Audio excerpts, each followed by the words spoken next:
Belum makan. Belum makan. Nanti baliknya kita makan ya.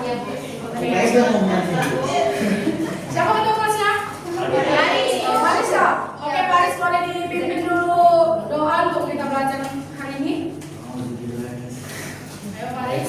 Sebelum mulai pelajaran ini ada baiknya kita berdoa agar diberi pelajaran dan ilmu yang bermanfaat. Berdoa mulai.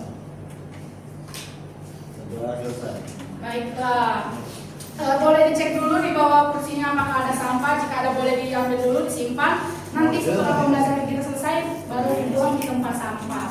Nah, jadi anak-anak sekalian, hari ini kita akan belajar yang namanya unsur intrinsik cerita. Nah, sebelum itu Ibu ingin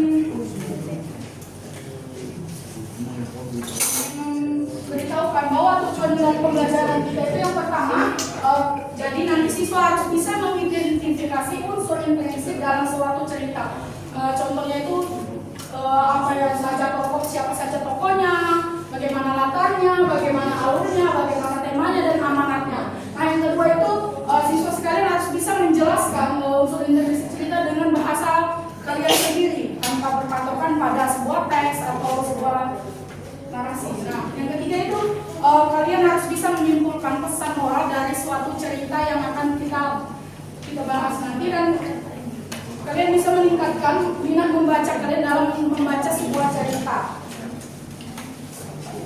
Nah, itu ada satu video yang akan Ibu putar, boleh disimak sama-sama ya.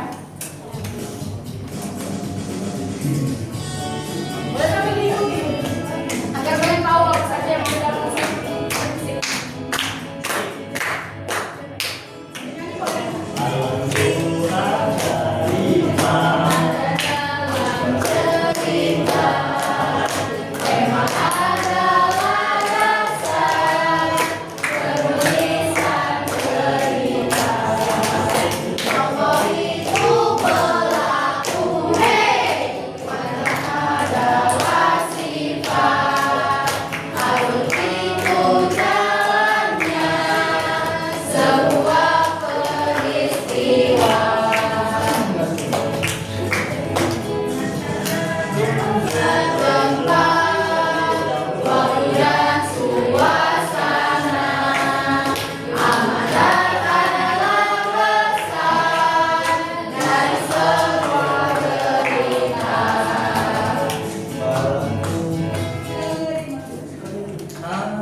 dan lain-lainnya. Cerita dapat memberikan hiburan dan pesan.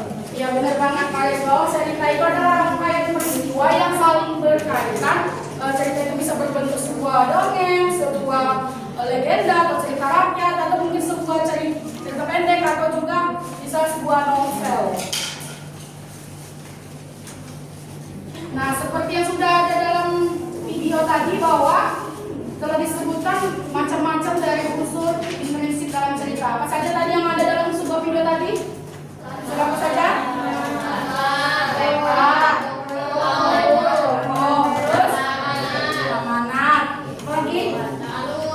Benar banget. Nah, jadi unsur-unsur intrinsik yang ada dalam cerita itu ada tema, ada tokoh atau penokohan, ada alur, ada latarnya, ada sudut pandangnya dan juga amanatnya. Nah, jadi tema itu apa sih Bu artinya? Nah, tema itu adalah gagasan yang menjadi latar belakang dari sebuah cerita, yaitu tema itu seperti ide pokok dari sebuah cerita tersebut. Nah, yang kedua yaitu ada tokoh dan penokohan. Nah, tokoh dan penokohan ini berbeda. Tokoh itu adalah pelakunya dalam sebuah cerita.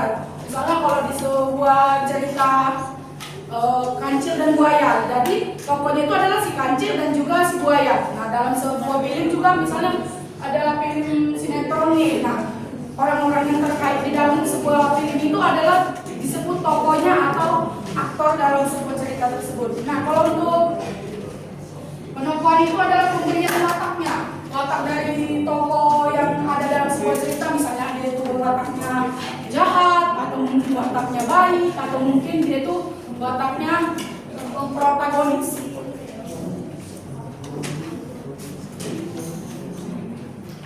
Nah, yang selanjutnya itu adalah alur. Alur itu apa sih Bu? Nah, jadi alur itu adalah kronologi yang terjadi dalam suatu cerita atau bisa dikatakan sebuah peristiwanya, bagaimana cerita itu berjalan.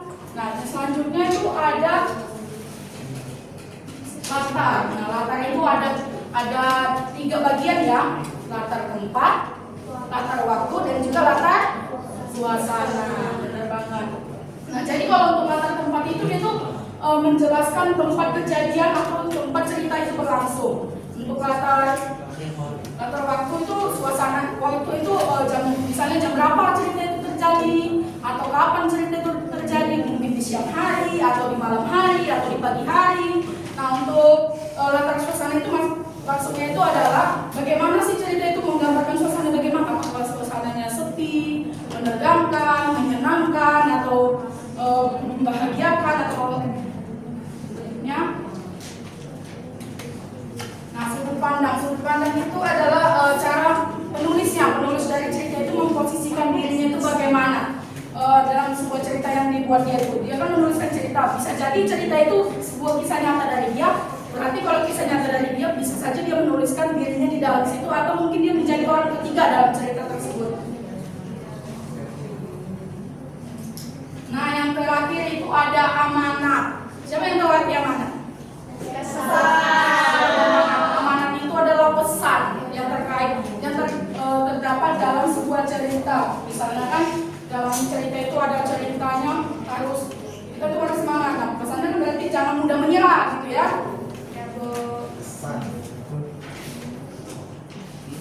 Nah, selanjutnya ada yang ingin ditanyakan? Tidak, Bu. Tidak, Bu. Sudah paham? Sudah. Benar paham? Benar. Nah, kalau memang sudah paham, Ibu mau menayangkan sebuah cerita tentang semut dan belalang. Nanti kita sama-sama menentukan unsur intrinsik dari sebuah cerita tersebut ya.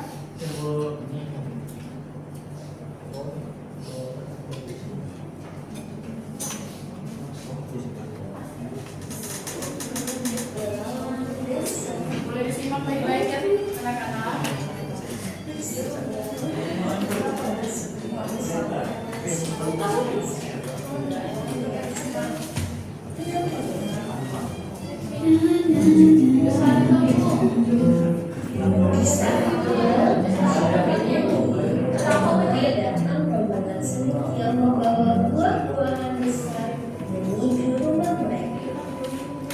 Semut hanya menggelengkan kepala, heran melihat belalang yang hanya bernyanyi dan tidak mengumpulkan makanan untuk bersambutnya.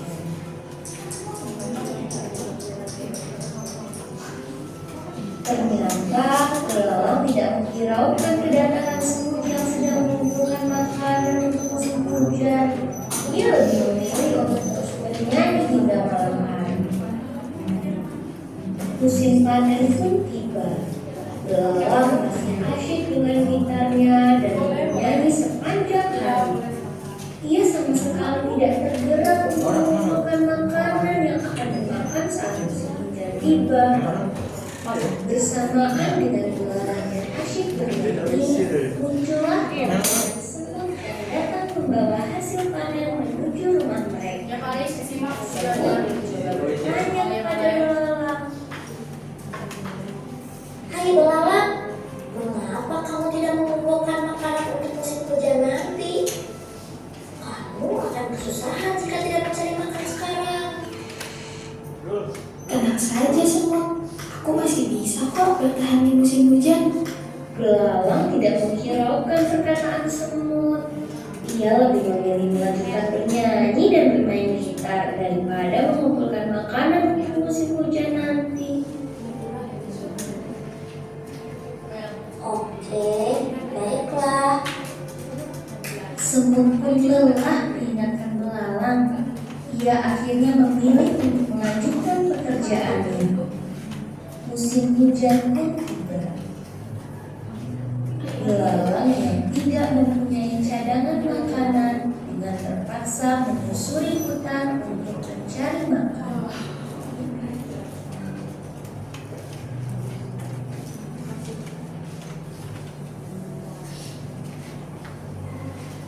Dengan perasaan yang malu, belalang akhirnya memberanikan diri untuk mengetuk pintu rumah semut. Semut, bolehkah aku meneduh di rumahmu? Aku sangat lapar dan kedinginan. Masuklah belalang, kami sedang memasak sup hangat. Belalang pun masuk ke dalam rumah semut. Semut memberikan selimut dan makanan untuk belalang. Kemudian belalang meminta maaf kepada semut dan mengucapkan terima kasih karena telah menolongnya.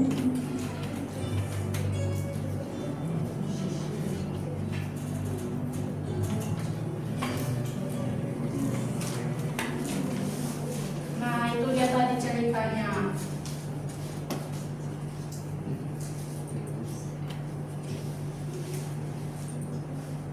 Nah, dari cerita tersebut kita akan menentukan unsur intrinsik dari cerita. Apa saja tadi unsur-unsur intrinsik dalam sebuah cerita?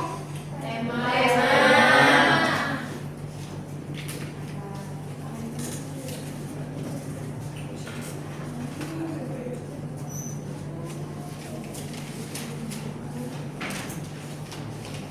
Apa tadi? Tema. Latar, Bu. Boleh minta? Bu ya, kita. Ibadah dulu ya. Iya, Bu. Iya, Bu.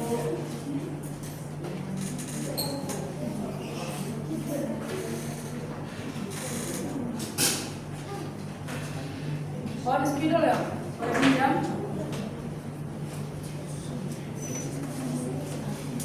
Pinjam dulu ya, Oli.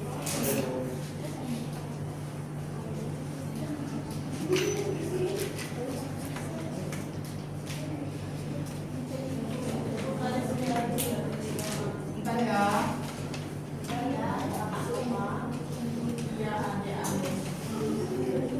Tadi pertama ada tema. Saya juga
dalam cerita tersebut?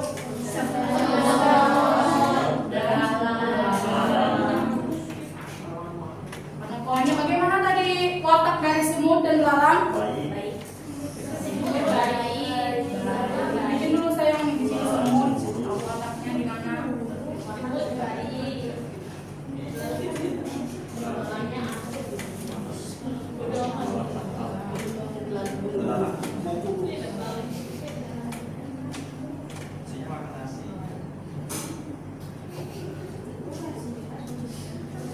Alurnya di mana? Siapa yang tahu alurnya di mana tadi?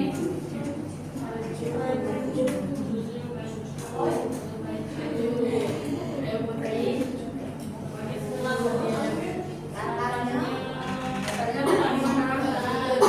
Latar tadi ada berapa?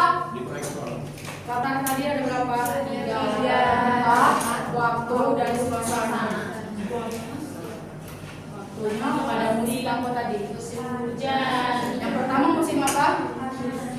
Musim panas. Musim panas.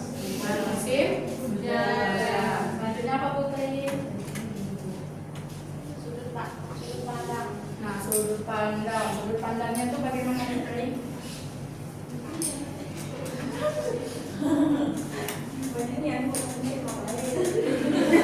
Enak dalam Putri Bos. Oke, kalau tidak tahu boleh dikosongin nanti Bu bantu jawab. Amanatnya. Apa pesan dari cerita tadi?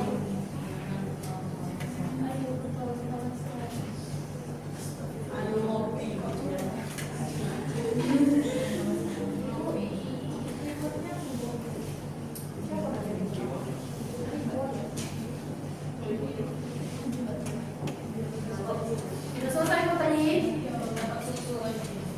Sudah habis. Oke Putri, kita cek dulu jawabannya benar atau tidak ya, baru kita tentukan apakah Putri berhadapan rewards dari Ibu atau tidak.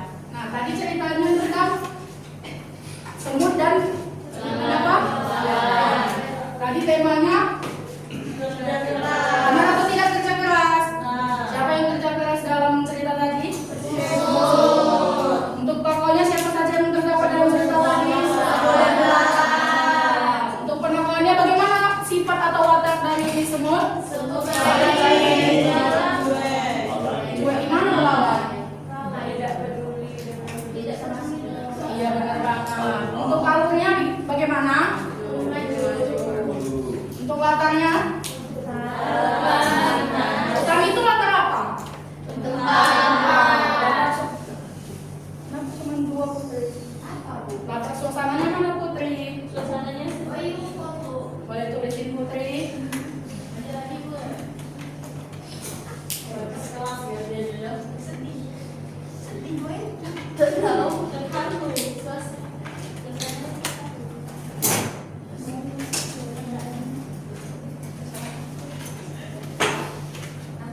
Terima kasih Putri. Latar waktunya tadi bagian apa saja? Waktu panas dan musim hujan. Untuk latar suasananya? Iya, sebenarnya pada awalnya itu dia tuh latar suasananya itu ceria karena belalang asik dengan bermain-main dan juga semut asik dengan kerjanya. Nah, lalu pada musim hujan disitulah munculnya suasana terharu karena kenapa? Karena semut membantu belalang. Iya benar banget. Sudut pandangnya siapa yang tahu sudut pandangnya? Nah, saya jawab ya. Jadi sudut pandangnya itu adalah orang ketiga. Kenapa sih Bu disebut dengan orang ketiga? Karena dalam cerita tadi itu tidak ada menyebutkan kata aku atau kami. Cerita tersebut hanya menyebutkan nama semut dan belalang. Jadi makanya disebut sudut pandang itu adalah orang ketiga, yang artinya itu penceritanya atau naratornya. Oke, untuk amanatnya bagaimana? Benar bukan? Benar. Ya kalau untuk amanatnya itu kita tidak boleh bermalas-malasan, tidak boleh cuek terhadap apa yang perlu kita kerjakan. Kita harus bertanggung jawab untuk masa depan kita sendiri. Putri, boleh maju. Ada hadiah Putri. Oke Putri, terima kasih sudah berani maju. Oke, sudah paham semua dengan unsur-unsur intrinsik yang telah Ibu jelaskan? Sudah.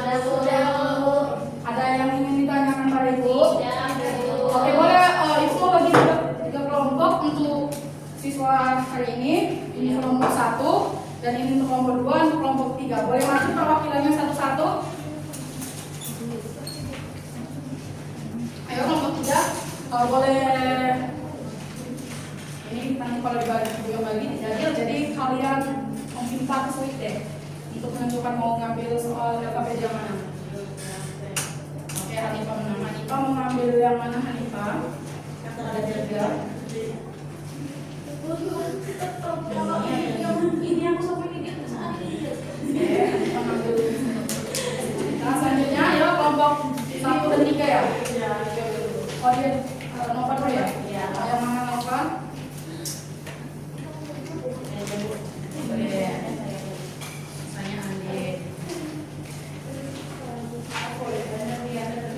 Nah untuk yang LKPD tadi itu yang pertama kelompok 1 tadi dapat apa?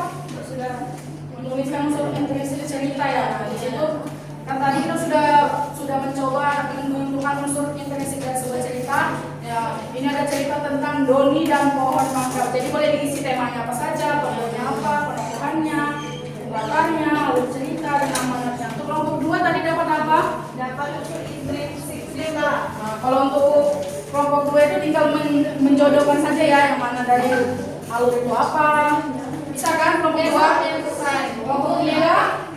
Nah, kelompok 3 tadi ada boleh saya? Oh, boleh ya. Ibu, tidak boleh jawab ya pertanyaan di bawah ini.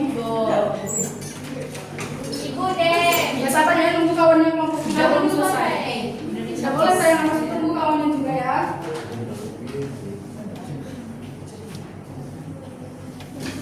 Kalau ada nggak paham boleh ditanyakan pada ibu. Ya sabar ya sayang.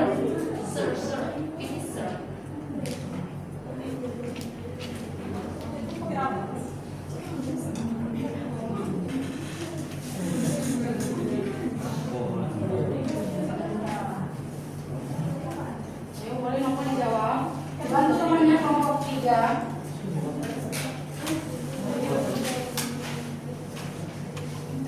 Kelompok 2 udah selesai ya? Sudah. Boleh dibikin nama kelompoknya? Oh, isinya di sini ya, Bu? Iya boleh saya. Udah aktif lagi ya? Enggak. Oh. Oke, terima kasih kelompok 2. Kelompok 1 gimana kelompok 1? Saya nama kelompoknya, kelasnya,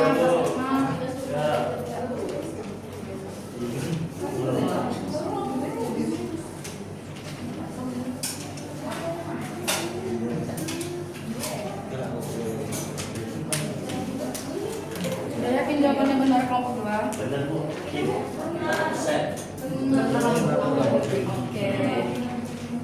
Tapi membaca budaya.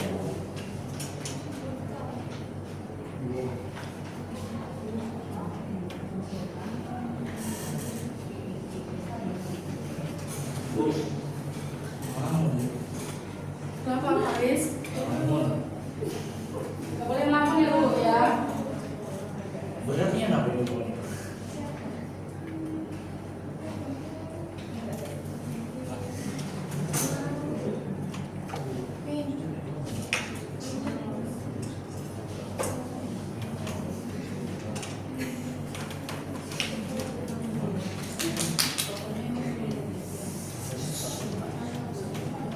Tuliskan ya.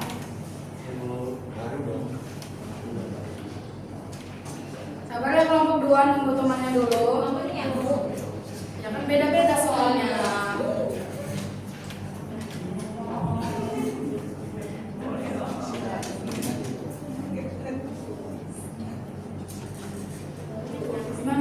3.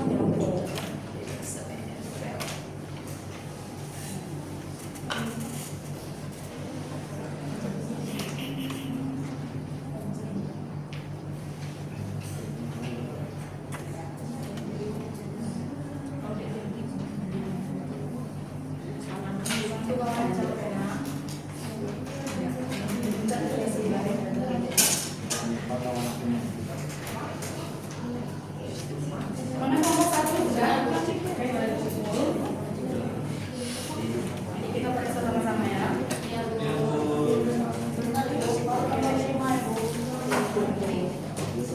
Lama sekali. Sama dong lagi.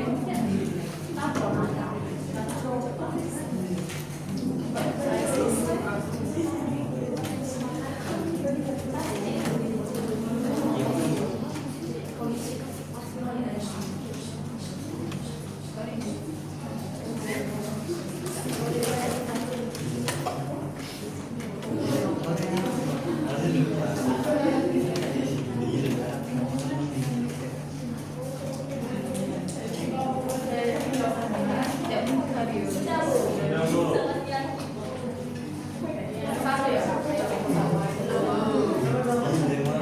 Sabar ya, kelompok 1, kelompok 2, kelompok 3 udah selesai.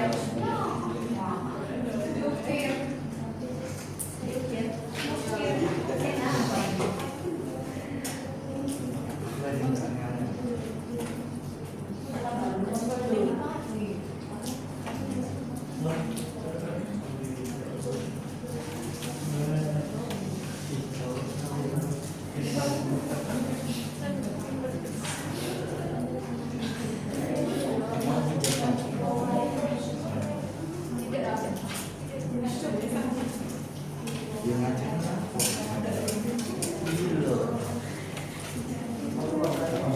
Sudah Ibu, kelompok 3 boleh dikumpul. Tunjuk yang mau.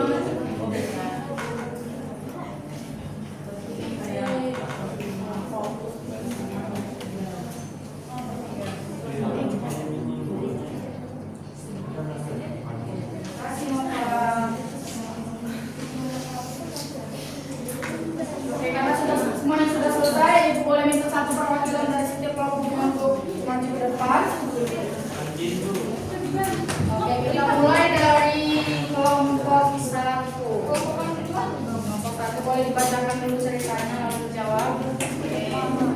Ceritanya itu ada Doni dan pohon mangga. Pagi itu Doni berjalan melewati halaman sekolah dan melihat pohon mangga yang sedang berbuah lebat. Ia sangat ingin memetik satu buah, tapi ada papan bertuliskan dilarang memetik buah. Doni ragu. Ia menengok ke kanan dan ke kiri, tidak ada orang. Diam-diam ia memanjat pohon dan memetik satu buah mangga. Namun ketika turun, ia terpeleset dan terjatuh. Kakinya terkilir dan ia menangis kesakitan. Bapak yang sedang berjaga segera menolongnya. Setelah diberi obat, karena telah melanggar aturan. Doni tidak pernah lagi melanggar aturan. Ia belajar bahwa kejujuran dan menaati aturan itu penting. Jadi tema dalam cerita tersebut, yaitu temanya adalah kepatuhan terhadap aturan. Tokohnya ada Doni dan Pak Samsul. Kemudian penokohannya Doni itu penasaran dengan pohon mangga itu. Kemudian tokoh satpamnya itu baik dan peduli karena mau membantu Doni untuk menolong Doni ketika kesakitan. Kemudian latarnya ada sekolah. Kemudian latar tempat ada di sekolah. Latar waktunya ada di pagi hari. Kemudian suasananya saat itu sepi. Alur ceritanya itu maju. Amanat dalam cerita tersebut yang pertama tidak boleh melanggar, yang kedua tidak boleh mencuri, dan yang ketiga kita belajar bahwa kejujuran itu penting. Iya, jadi jawaban yang telah disebutkan oleh Andi kelompok 1 tadi sudah benar ya anak-anak, bahwa temanya itu tentang kepatuhan terhadap aturan. Tokohnya ada Doni dan satpam. Penokohannya itu Doni itu sifatnya penasaran dan satpamnya baik dan peduli terhadap Doni. Untuk latar tempatnya itu ada di sekolah, latar waktunya pada pagi hari, dan latar suasananya itu suasana sepi. Untuk alur ceritanya itu alur maju, dan amanatnya kita tidak boleh melanggar aturan yang ada atau mencuri. Oke, yang selanjutnya kelompok 2 boleh dibacakan. Unsur intrinsic cerita, kosakata unsur intrinsiknya.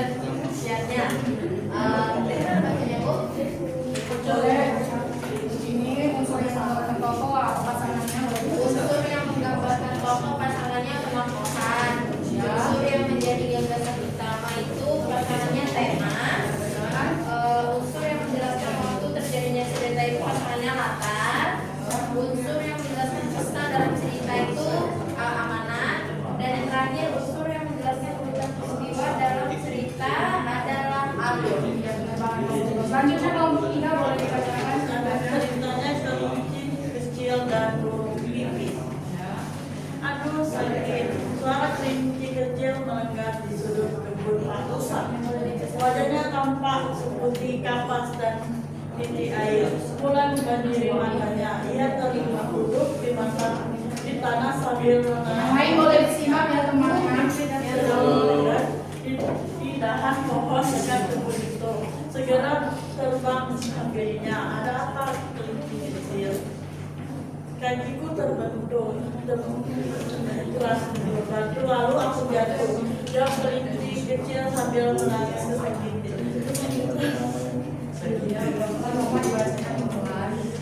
Apa yang kamu lakukan di sini? Tanya burung pipit. Aku mau mengambil wortel itu.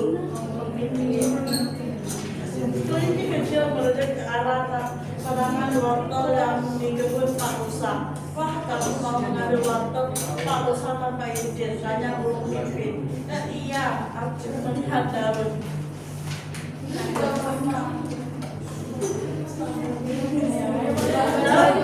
Tanaman wortel itu membelah dia kelinci kecil dengan kepala tertunduk. Sebaiknya kamu minta izin dulu ke Pak Usa. Aku sering melihat Pak Usa membagikan wortel-wortelnya ke binatang lain yang membantunya berkebun. Burung pipit menjelaskan. Apa dibaca?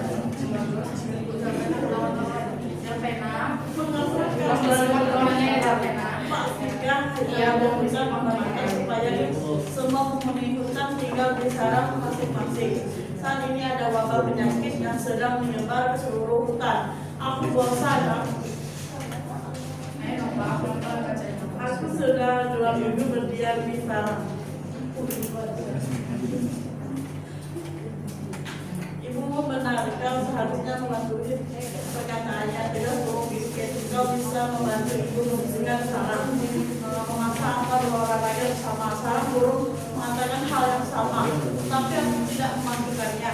Dia harus pergi dari sarang dan terjadi sebaiknya kau segera minta maaf. Balas burung pipit. Ya, aku akan segera melakukannya. Terima kasih burung pipit. Oke, di sini ada pertanyaannya. Yang pertama, apa isi cerita tersebut? Yaitu misalkan tentang kelinci yang keluar dari sarangnya. Yang kedua, siapa tokoh dalam cerita dan bagaimana sifat tokoh tersebut? Kelinci, burung pipit, Pak Usa, burung kelinci. Di mana waktu cerita berlangsung, yaitu di kebun Pak Usa. Kapan cerita tersebut berlangsung? Pada saat hutan sedang menghadapi wabah penyakit. Di mana apa masalah yang terjadi? Kelinci keluar dari sarang tanpa izin saat sedang ada wabah sakit. Yang keenam, bagaimana masalah itu diselesaikan? Yaitu burung pipit menasehati kelinci kecil. Yang ketujuh, apa pesan dari cerita tersebut? Yaitu kita harus mematuhi cerita. Yang kedua, mendengarkan nasihat yang baik dari orang lain. Tepuk tangan dulu untuk Bapak.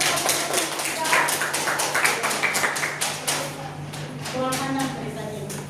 Oke, Ibu ada hadiah untuk kalian yang lagi maju. Jangan berebut. Karena kalian berebut, mentimpa lagi. Alah, kalau kalah. Buat, ayo. Ayo, mau yang mana? Yang ini aja. Jadi dengan misi. Ini, Bu. Oke, mana? Dua-dua aja, boleh enggak? Boleh dong. Oke. Oke, terima kasih.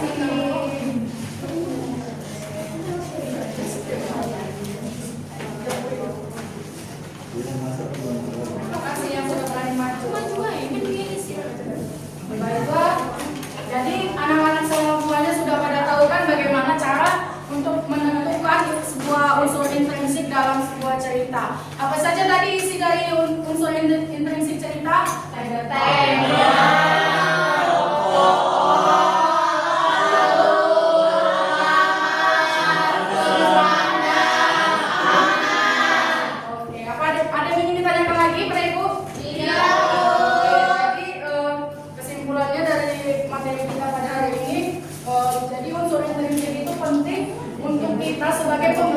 sebuah cerita untuk mengetahui bagaimana alur cerita itu berjalan, bagaimana tema dari cerita tersebut, siapa saja tokohnya, dan gimana saja latarnya, dan bagaimana sudut pandangnya, dan juga apa saja amanat yang terdapat dalam cerita tersebut.